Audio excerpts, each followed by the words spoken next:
दोस्तों, आज की कहानी वफादारी और बलिदान की एक ऐसी मिसाल है जिसे सुनकर आपके रोंगटे खड़े हो जाएंगे। जब कुदरत का कहर और इंसान का हौसला आपस में टकराते हैं तो इतिहास रचा जाता है। शुरू करने से पहले चैनल को सब्सक्राइब करें और कमेंट में अपना नाम और शहर का नाम लिखते हुए एक हाथी का इमोजी जरूर डालें। चलिए शुरू करते हैं महागाथा सफेद मौत और वफादार दोस्त। हिमालय की तलहटी में बसा कालाकुंड का जंगल उस शाम किसी गहरी साजिश में डूबा हुआ लग रहा था। कोहरा इतना घना था कि वो पेड़ों को अपनी सफेद चादर में लपेटकर गायब कर रहा था। हवा में एक ऐसी खामोशी थी जो कानों को फाड़ रही थी। इस बर्फीले सन्नाटे में एक पुराना सर्कस का काफिला रास्ता भटक गया था। सबसे पीछे था गजा, एक विशालकाय बूढ़ा हाथी, और उसके ऊपर बैठा था 80 साल का रहमत चाचा। रहमत की आंखों में मोतियाबिंद था, पर उनका अनुभव उन्हें बता रहा था कि यह साधारण ठंड नहीं है। उन्होंने महसूस किया कि जंगल के जानवर आज बिलों से बाहर नहीं निकल रहे थे, क्योंकि आसमान से ओस नहीं बल्कि रूह को जमा देने वाला शीत तांडव उतर रहा था। गजा, आज की हवा नेक नहीं है मेरे दोस्त। अपने कदम तेज बढ़ा, ये कोहरा हमें जिंदा निगलने आया है। अगर आज रात हम ठिकाने पर ना पहुंचे तो ये जंगल हमारी कब्र बन जाएगा। गजा की उस चिंगाड़ में दर्द और चेतावनी दोनों थी। उसने अपनी सूंड ऊपर उठाकर हवा को सूंघा, जैसे वो आने वाले तूफान की दूरी नाप रहा हो। अचानक तापमान गिरकर -12 डिग्री पर पहुंच गया। कोहरा अब बर्फ के छोटे छोटे कांच जैसे कणों में बदल गया था, जो सीधे आंखों में चुभ रहे थे। काफिले के अन्य लोग बहुत आगे निकल चुके थे और रहमत चाचा जानते थे कि गजा के बूढ़े पैरों के लिए इस फिसलन भरी बर्फ पर चलना अब मौत को दावत देना है। रात के 8 बजते बजते काला कुंड का जंगल एक सफेद नर्क में तब्दील हो चुका था। कोहरा अब आंखों के सामने एक ठोस दीवार बन गया था।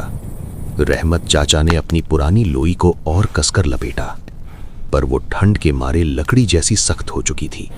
तभी आसमान से नीली बर्फ गिरने लगी। ये वो बर्फ थी जो शरीर को छूते ही उसे पत्थर बना देती थी। रहमत ने देखा कि गजा की विशाल पीठ पर बर्फ की परतें जमने लगी थीं। हाथी की चाल लड़खड़ाने लगी थी और उसकी गहरी सांसें अब सफेद धुएं के गुब्बारों की तरह निकल रही थीं। अचानक एक बर्फीलो बवंडर उठा और गजा का पैर एक छिपी हुई खाई की ओर फिसला। रहमत चाचा, संभल गजा, घुटने मत टिकाना। अगर तू गिर गया तो मैं तुझे उठा नहीं पाऊंगा। उठ मेरे शेर, बस वो सामने वाली गुफा तक पहुंच जा। गजा गजा ने अपनी अंतिम शक्ति बटोरी और घिसटते हुए उस पुरानी गुफा के मुहाने तक पहुंच गया। वो भारी आवाज के साथ गुफा की ठंडी जमीन पर गिर पड़ा। रहमत चाचा उसकी पीठ से नीचे फिसले। उनके पैर सुन्न हो चुके थे। गुफा के भीतर सन्नाटा और अंधेरा था, पर बाहर से आने वाली बर्फीली हवाएं किसी राक्षस की तरह चिल्ला रही थीं। रहमत ने देखा कि गजा की आंखें धीरे धीरे बंद हो रही थीं। उन्होंने अपनी सूखी हथेलियां गजा की सूंड पर रखीं, जो अब बर्फ जैसी ठंडी पड़ चुकी थीं। गजा ने अपनी सूंड धीरे से रहमत के कंधे पर रखी, मानो वो उन्हें धन्यवाद दे रहा हो, या शायद उन्हें दूर हटने के लिए कह रहा हो, क्योंकि रहमत अब बिना कपड़ों के खुद मौत के करीब थे। गुफा के भीतर का सन्नाटा अब किसी गहरी खाई की तरह महसूस हो रहा था। बाहर नीली ठंड ने अपना घेरा इतना सख्त कर दिया था कि गुफा की पथरीली दीवारों पर भी बर्फ की सफेद चादर जमने लगी थी। रहमत चाचा ने देखा कि गजा का विशाल शरीर अब धीरे धीरे ठंडा पड़ रहा था। हाथी की वो आंखों की चमक, जो कभी सर्कस के मैदान में हजारों को मंत्रमुग्ध कर देती थी, अब धीरे धीरे धुंधली हो रही थी। रहमत ने अपनी जेब टटोली। वहां माचिस तो थी, पर जलाने के लिए सूखी लकड़ी का एक तिमका भी नहीं था। उन्होंने अपनी थरथराती नजरों से चारों ओर देखा, पर वहां केवल पत्थर और बर्फ का सन्नाटा था। रहमत चाचा, गजा, तूने उम्र भर मेरा साथ निभाया है। जब मैं गिरता था तू मुझे अपनी सूंड से उठा लेता था। आज मेरी बारी है, पर मेरे पास देने के लिए कुछ नहीं सिवाय इस पुरानी लोई के। ये मेरे बाप की आखिरी निशानी है, पर तेरे वजूद से बड़ी नहीं। देख दोस्त, मैं आग जला रहा हूं, तू बस अपनी आंखें मत मूंदना। गजा। एक मध्यम और धीमी पुकार जो गुफा की दीवारों से टकराकर दम तोड़ गई। रहमत चाचा ने अपनी आखिरी ऊनी लोई उतारी। उनके बदन पर अब केवल एक पतला कुर्ता बचा था जो उस -15 डिग्री की ठंड के सामने कागज जैसा था। उन्होंने कांपते हाथों से अपनी लोई को गजा की सूम के पास रखा और माचिस की तीली सुलगाई। वो पुरानी लोई धीरे धीरे जलने लगी।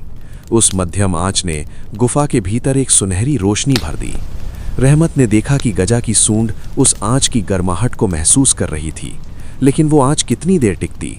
जैसे जैसे लोई जल रही थी, रहमत का अपना शरीर ठंड के मारे नीला पड़ता जा रहा था। उनके दांत आपस में ऐसे किटकिटा रहे थे मानो कोई पत्थर आपस में टकरा रहे हो। लोही जलकर अब राख होने ही वाली थी। उस थोड़ी सी गर्माहट ने गजा को एक पल के लिए चेतना दी। हाथी ने अपनी आधी खुली आंखों से अपने महावत को देखा।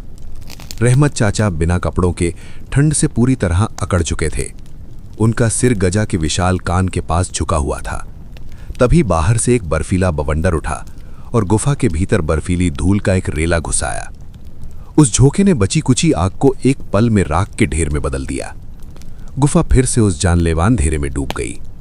रहमत चाचा ने अपने जमे हुए हाथों से गजा के कान को सहलाया। आग बुझ गई गजा, पर मेरी आखिरी सांस की गर्मी अभी बाकी है। मैं तेरे बगल में सो रहा हूं दोस्त, मेरी पीठ से चिपका रहे। शायद खुदा मेरे बूढ़े खून की आखिरी गर्मी तेरे काम ला दे। तू बस कल का सूरज देख लेना, फिर मुझे कोई मलाल नहीं होगा। ब, ब, ब, ब, ब। गजा ने अपनी सूंड धीरे से रहमत के कंधे पर रखी, मानो वो उन्हें धन्यवाद दे रहा हो, या शायद उन्हें दूर हटने के लिए कह रहा हो, क्योंकि रहमत अब बिना कपड़ों के खुद मौत के करीब थे। ये मंजर किसी कविता जैसा था और किसी त्रासदी जैसा भी। एक 80 साल का बूढ़ा जिसने अपनी पूरी जिंदगी उस हाथी को सिखाने में बिता दी थी, आज अपनी मौत का सौदा कर रहा था ताकि उसका साथी जी सके। रहमत चाचा गजा के विशाल पेट से सटकर लेट गए। उनकी सांसें अब बर्फ की तरह ठंडी हो चुकी थीं, पर उनका इरादा फौलादी था। गजा ने भी अपनी सूंड को रहमत के चारों ओर लपेट लिया, जैसे वो अपनी अंतिम शक्ति से अपने महावत को उस सफेद मौत से बचाना चाहता हो। बाहर तूफान अब गुफा के मुहाने पर बर्फ की एक दीवार खड़ी कर चुका था, जिसने उन्हें दुनिया से पूरी तरह अलग कर दिया था। रात के 3 बज रहे थे। गुफा के मुहाने पर बर्फ का ढेर इतना ऊंचा हो चुका था कि बाहर की हवा अब सीटी बजाने के बजाय एक भारी दबाव के साथ अंदर रिस रही थी। गुफा के भीतर का तापमान अब -20 डिग्री को छू रहा था। रहमत चाचा गजा के विशाल शरीर से चिपके हुए थे, पर उनके शरीर की वो आखिरी गर्माहट भी अब धीरे धीरे लुप्त हो रही थी। उनका शरीर अब कांपना भी बंद कर चुका था, जो इस बात का संकेत था कि मौत ने उनकी देह पर पूरी तरह कब्जा कर लिया था। गजा ने अपनी सूंड से रहमत को और कसकर जकड़ा हुआ था, जैसे वो अपनी खाल की थोड़ी बहुत बची हुई गर्मी अपने महावत के भीतर फूंक देना चाहता हो। रहमत चाचा बेहद धीमी और लड़खड़ाती आवाज में, गजा, मेरी आंखें भारी हो रही हैं। ऐसा लग रहा है जैसे कोई मुझे बिस्तर पर सुला रहा है, पर तू मत सोना, तू जागता रहना, बस कुछ घंटे और, फिर सूरज निकलेगा। एक अत्यंत धीमी सिसकी, जैसे वो कह रहा हो कि वो अपने दोस्त को अपनी पकड़ से जाने नहीं देना चाहता। गुफा की छत से अब बर्फ की नुकीली तलवारें यानी आइसिकल्स टपक रही थीं। अचानक कोहरे के बीच से एक बर्फीला बवंडर फिर उठा और गुफा के मुहाने पर खड़ी बर्फ की दीवार को ढहाकर अंदर घुसाया। रहमत चाचा का सिर गजा के कान के ऊपर लुढ़क गया। उनकी सांसों की वो आखिरी भाप भी अब शांत हो चुकी थी। उन्होंने अपने महावत होने का आखिरी फर्ज निभा दिया था। अपनी पूरी हस्ती अपने जानवर के नाम कर दी थी। गजा ने महसूस किया कि उसके कंधे पर रखा वो हाथ अब पत्थर की तरह सख्त और ठंडा हो चुका है। गजा ने धीरे से अपनी सूंड रहमत के कंधे पर रखी, मानो वो उन्हें धन्यवाद दे रहा हो, या शायद उन्हें दूर हटने के लिए कह रहा हो, क्योंकि रहमत अब बिना कपड़ों के खुद मौत के करीब थे। रहमत चाचा की मृत्यु के बाद गुफा के भीतर एक ऐसी खामोशी पसर गई जो शोर से भी ज्यादा भयानक थी। गजाब अकेला था। उसके चारों ओर केवल बर्फ थी और उसके सीने से लगा हुआ उसका मृत मित्र। गजा की अपनी ताकत भी जवाब दे रही थी। उसके पैरों के जोड़ अब जाम हो चुके थे, पर उस बेजुबान के भीतर एक अजीब सी जिद जाग उठी थी। उसने अपनी सूंड से रहमत के निर्जीव शरीर को एक सुरक्षित कोने में रखा, जहां हवा का झोंका न पहुंच सके। हाथी की आंखों से बड़े बड़े आंसू निकल रहे थे, जो उसके चेहरे पर गिरते ही बर्फ के मोतियों की तरह जम रहे थे। ब र र र र र गजा ने हार नहीं मानी। उसने अपने विशाल सिर से गुफा की दीवारों को रगड़ना शुरू किया, ताकि पत्थर की घर्षण से कुछ गर्मी पैदा हो सके। वो रात भर अपनी जगह पर हिलता रहा, झूमता रहा, ताकि उसका अपना खून जमने न पाए। उसे याद था कि रहमत चाचा ने कहा था, सूरज निकलेगा। गजा ने अपनी सूंड को आसमान की ओर उठाया, जैसे वो बादलों को चीरकर सूरज को जल्दी बुलाना चाहता हो। बाहर तूफान अब अपनी पूरी ताकत से गुफा को हिला रहा था, पर गजा एक जीवित पहाड़ बनकर खड़ा था। उसने अपने महावत के शरीर को चारों तरफ से घेर लिया था, ताकि बाहर की कोई भी बर्फ रहमत चाचा की देह को छू न सके। दोस्तों, कहानी अब उस ऐतिहासिक मोड़ पर है जहां मौत हारने वाली है और वफादारी का एक नया सूरज उगने वाला है। गजा ने अपनी अंतिम शक्ति झोंक दी है, पर क्या कुदरत उसे माफ करेगी? अगर इस बेजुबान की आंखों के आंसुओं ने आपकी रूह को छुआ है, तो कमेंट में अमर प्रेम लिखें और अपना शहर व नाम बताना न भूलें। और हाँ, इस चैनल को सब्सक्राइब करना न भूलें, ताकि ये महागाथा हर दिल तक पहुंच सके। सुबह के 5 बज रहे थे। काला कुंड के जंगल में अब हवा का शोर थम चुका था, पर वो खामोशी और भी जानलेवा थी। तापमान अब -25 डिग्री तक गिर चुका था। गुफा के भीतर गजा अब एक मूर्ति की तरह स्थिर था। उसकी देह पर बर्फ की एक मोटी चादर जम चुकी थी और उसके विशाल कान अब हिल भी नहीं रहे थे। वो पूरी तरह अकड़ चुका था, लेकिन उस जमे हुए शरीर के भीतर उसका विशाल हृदय अब भी धीमे धीमे धड़क रहा था। उसकी पूरी चेतना केवल एक ही चीज पर टिकी थी, रहमत चाचा का वो शरीर जो उसके पैरों के बीच सुरक्षित रखा था। जी ना ना ना ना ना ना ना ना ना ना। गजा ने महसूस किया कि अब उसकी अपनी ऊर्जा का दीपक भी बुझने वाला है। उसकी आंखों की पुतलियां स्थिर होने लगी थीं। तभी कोहरे की मोटी परत के पीछे से एक धुंधली सी सफेदी दिखाई दी। सूरज उगने की कोशिश कर रहा था, पर कोहरा उसे रास्ता नहीं दे रहा था। गजा ने अपनी अंतिम शक्ति बटोरी और अपने सिर को गुफा की पत्थर की दीवार पर जोर से दे मारा। वो धमाका सन्नाटे को चीर गया। गजा ने खुद को जगाए रखने के लिए अपने शरीर को जख्मी करना शुरू कर दिया। जो खून की बूंदें बाहर निकलीं, वे निकलते ही जम गईं, पर उस दर्द ने गजा के मस्तिष्क को मौत की नींद में सोने नहीं दिया। गजा ने अपनी सूंड धीरे से रहमत के कंधे पर रखी, मानो वो उन्हें धन्यवाद दे रहा हो, या शायद उन्हें दूर हटने के लिए कह रहा हो, क्योंकि रहमत अब बिना कपड़ों के खुद मौत के करीब थे। अचानक गुफा के मुहाने पर जमी बर्फ की दीवार में एक दरार पड़ी। पूर्व की दिशा से एक सुनहरी, तेज और गर्म किरण ने गुफा के भीतर प्रवेश किया। वो रोशनी सीधे गजा की आंखों पर पड़ी। जैसे ही वो सूरज की पहली गर्माहट गजा की खाल को छुई, उसके शरीर पर जमी बर्फ की परत चटकने लगी। तड़तड़ की आवाज के साथ बर्फ के टुकड़े जमीन पर गिरने लगे। गजा ने अपनी सूंड उठाई और एक जोरदार चिंगाड़ भरी। ये चिंगाड़ दर्द की नहीं, जीत की थी। बर्र। सूरज की रोशनी अब गुफा के हर कोने को रोशन कर रही थी। गजा ने धीरे से अपनी पकड़ ढीली की और रहमत चाचा के शरीर को देखा। सूरज की धूप रहमत चाचा के चेहरे पर भी पड़ रही थी, पर वहां अब कोई हरकत नहीं थी। गजा ने अपनी सूंड से उनके ठंडे गालों को सहलाया। वो उन्हें जगाने की कोशिश कर रहा था, जैसे रहमत चाचा उसे पूरी रात जगाने की कोशिश कर रहे थे। नीली ठंड हार चुकी थी, तूफान बीत चुका था, पर उस जीत की कीमत बहुत बड़ी थी। गजा जिंदा था। सूरज की गर्मी अब उसे नई जिंदगी दे रही थी, पर उसका दुनिया में जो इकलौता सहारा था, वो अब हमेशा के लिए खामोश हो चुका था। गजा ने अपनी सूंड रहमत के हाथ में फंसाई और उन्हें खींचकर धूप में ले आया, मानो उसे अब भी यकीन था कि सूरज की गर्मी उसके दोस्त को वापस बुला लेगी। दोस्तों, हम इस महागाथा के उस अंतिम पड़ाव पर पहुंच गए हैं, जहां वफादारी और विदाई की एक ऐसी तस्वीर दिखेगी जिसे दुनिया कभी भुला नहीं पाएगी। एक बेजुबान ने अपने महावत के लिए जो किया, वो प्रेम की पराकाष्ठा है। अगर इस कहानी ने आपकी आत्मा को झकझोर दिया है तो कमेंट में अमर वफा लिखें और अपना शहर व नाम जरूर बताएं। और हाँ, इस चैनल को सब्सक्राइब करना न भूलें ताकि ऐसी ही शक्तिशाली कहानियां जीवित रहें।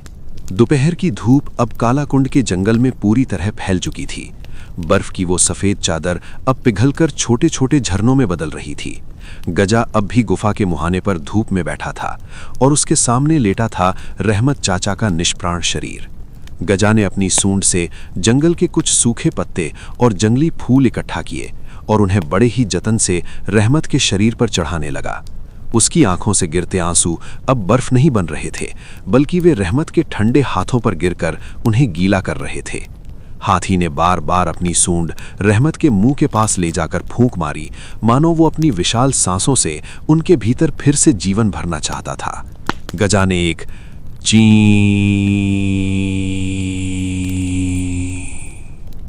एक लंबी, दर्द भरी और गूंजती हुई पुकार, जिसे सुनकर मील दूर उड़ते पंछी भी एक पल के लिए रुक गए। शाम होने को आई, पर गजा वहां से 1 इंच भी नहीं हिला। तभी दूर से इंसानों के शोर और ढोल की आवाजें सुनाई दी।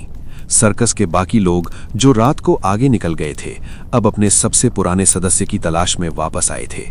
जब उन्होंने गुफा के पास का दृश्य देखा तो सबकी सांसें थम गईं। उन्होंने देखा कि एक विशाल हाथी अपने मृत महावत के देह के पास किसी तपस्वी की तरह पहरा दे रहा है। गजा ने किसी को भी रहमत के शरीर को छूने नहीं दिया। वो अपनी सूंड से सबको पीछे ढकेल देता था। गजा ने अपनी सूंड धीरे से रहमत के कंधे पर रखी, मानो वो उन्हें धन्यवाद दे रहा हो, या शायद उन्हें दूर हटने के लिए कह रहा हो, क्योंकि रहमत अब बिना कपड़ों के खुद मौत के करीब थे। अंततः जब माधव आगे आया और गजा के पैरों में गिरकर रोने लगा, तब कहीं जाकर गजा ने अपनी पकड़ ढीली की। रहमत चाचा का अंतिम संस्कार उसी जंगल की एक ऊंची चोटी पर किया गया, जहां से पूरा कालाकुंड दिखाई देता था। गजा पूरे रास्ते अर्थी के पीछे पीछे चला। उसके भारी कदमों की धमक ऐसी थी मानो धरती खुद शोक मना रही हो। जब चिता को अग्नि दी गई तो गजा ने अपनी सूंड उठाकर आसमान की ओर एक ऐसी चिंगाड़ भरी कि बादलों के पीछे छिपा सूरज भी जैसे कांप उठा। उस दिन के बाद गजा ने फिर कभी किसी और महावत को अपने ऊपर बैठने नहीं दिया। वो सर्कस छोड़कर उसी जंगल में रहने लगा जहां उसके दोस्त की यादें बसी थीं।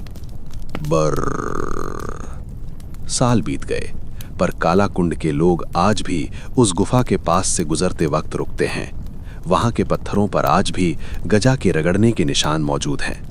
गजा अब बहुत बूढ़ा हो चुका था, पर हर साल दिसंबर की उस कड़ाके की ठंड वाली रात में वो उसी गुफा के भीतर जाकर खड़ा हो जाता है और पूरी रात जागता रहता है। लोग कहते हैं कि आज भी उन बर्फीली रातों में रहमत चाचा की आवाज और गजा की चिंगाड़ जंगल में सुनाई देती है। ये कहानी हमें सिखाती है कि सर्दी का कहर कितना भी खौफनाक क्यों न हो, वो उस वफादारी और प्रेम को कभी नहीं जमा सकता जो एक इंसान और एक बेजुबान के बीच होता है। रहमत चाचा और गजा की वो जोड़ी आज भी कालाकुंड की हवाओं में एक गर्माहट बनकर जिंदा है। उम्मीद है कि इस भावुक महागाथा ने आपके दिल को गहराई से छुआ होगा। वफादारी की इस मिसाल को अपने दोस्तों के साथ शेयर करना ना भूलें। अगली कहानी आप किस विषय पर सुनना चाहते हैं? कमेंट में हमें ज़रूर बताएं।